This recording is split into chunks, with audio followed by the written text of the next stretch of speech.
Hello guys! Magandang araw! Ayan, matagal-tagal tayong walang video at pasensya na po dun sa mga nagme-message sa akin about dun sa aking racket sa TikTok. Guys, pasensya na kayo, hindi ko kayo naturuan agad kasi ang daming gagawin bago kayo makapag-try na mag-earn sa TikTok.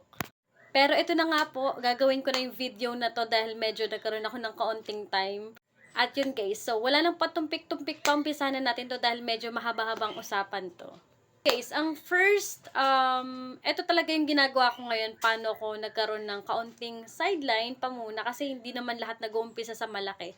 Nag-uumpisa lahat sa maliit, 'di ba? So, ngayon may konti na tayong earnings kahit papaano. So, ibig sabihin lang nun ay legit ang TikTok na talagang kikita ka talaga.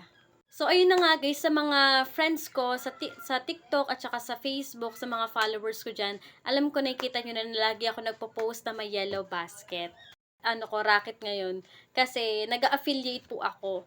So, ito pa lang yung way na matuturo ko sa inyo paano ako kumita dito sa TikTok. Pero kasing iba, yung mga sikat na, marami silang ways. Pero ngayon, kasi ito lang yung alam ko pa muna, kaya ito lang muna i-share ko sa inyo.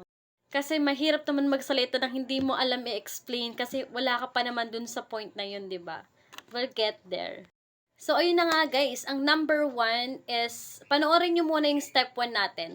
Ayan, ilalagay ko yung link dito. Ayan, kung nandito ka na agad sa video na to, mag-stop ka muna, mag-pause ka muna, mag-start ka dun sa pinaka step number 1. And guys, dito ay step number 2 na to sa video na to guys. Ayan, eto na yung, meron ka ng yellow basket. Ngayon, ang gagawin mo, gagawa ka ng mga videos, kung may mga binili ka na before, okay lang kung wala kang bagong products na binibili sa TikTok or sa Shopee. Ang importante, yung mga items na nabudol mo na dati, ganun. I mean, mga nabudol sa'yo. Ha? Basta yung mga binili mo dati na talagang mai-share mo na very recommendable at sulit na sulit. Yung mga nagustuhan mo, yun ang i-video mo tapos lagyan mo ng yellow basket. Guys, ano nga ba ang affiliate? Ang affiliate kasi para kang negosyante din nang hindi ka naglalabas ng puhunan. Parang lang ikaw yung sales lady nila na parang ima-market mo lang din para makabenta din sila. Tapos ayun, pag nagawan mo na ng video, may yellow basket, tapos may bumili, may commission yun. Yung commission na yun guys, hindi yun fix sa bawat sellers. Depende yun sa mga shop na gagawan mo ng video na may yellow basket. Yung iba 10%, 15%, depende talaga siya sa items at depende sa stores. Nung bago pa lang din ako, nung hindi ko pa yun, yung first time ko talagang itry na may bumili na sa akin, sabi ko, hala legit kaya to, may ka-cash out ko kaya to.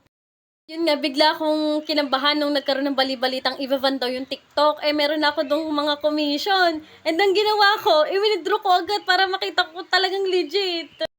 Medyo naging okay kasi nga smooth lang naman yung transaction kasi pagka-cash out ko agad, pasok agad siya sa GCash ko. So, ayun na nga guys, number 1 is affiliate. Tapos, number 2, yung pagla-live mo sa TikTok. Yung iba, nagsasend ng mga gifts. Ayun, yung mga racket naman nila. Ayun, nagla-live sila, nakanta, nasayaw, kung ano-ano, ganun.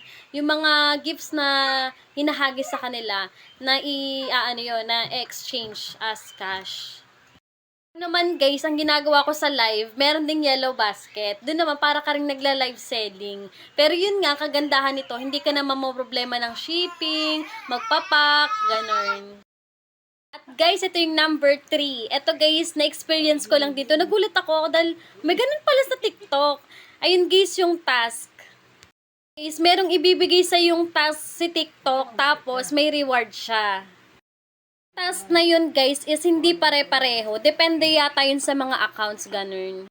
Tapos pag natapos mo na yung task, ayun, mga ilang araw, ibibigay na rin sa yung reward mo. So legit talaga siya. And guys, kung may mga questions pa kayo, feel free to comment down below. Tapos paki-like and subscribe na rin. Thank you so much for watching. Bye!